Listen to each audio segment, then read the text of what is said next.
na may kapansanan isakatuparan now na. Ito ang naging tema ng ika-38 taong pagdiriwang ng National Disability Rehabilitation Week ngayong taon.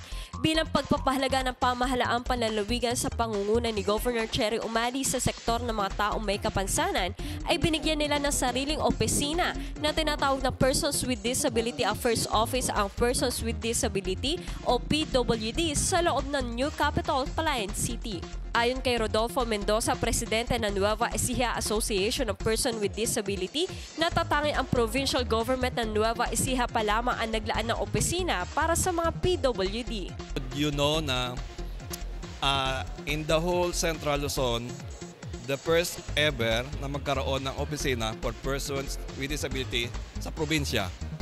Ang Aurora meron pero hindi pa isinasagawa, hindi pa ni-implementa. Ang Bulacan meron pero merong nakalodge pa rin sa PSWD. Napakagandang pagkakataon na kapapakita na talagang may empower at mapapalakas na ang taong may kapansanan dito sa ating lalawigan.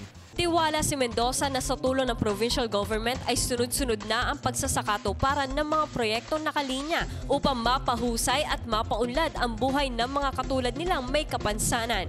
Hindi ako umaasa, ako'y naniniwala na all-out support ng ating gobernador dahil siya ay babae.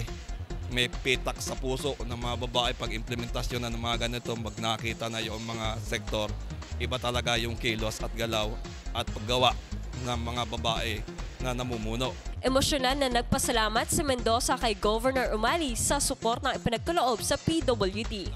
Malaking tulong ito para sa amin. Ito na yung isang kasakatuparan namin para lalo pang maisagawa namin yung gusto namin para sa sektor at mapalakas at maging empowered ang sektor ng persons with disability. Denira Gabriel para sa Balitang Unang Sigaw. Unang Sigaw.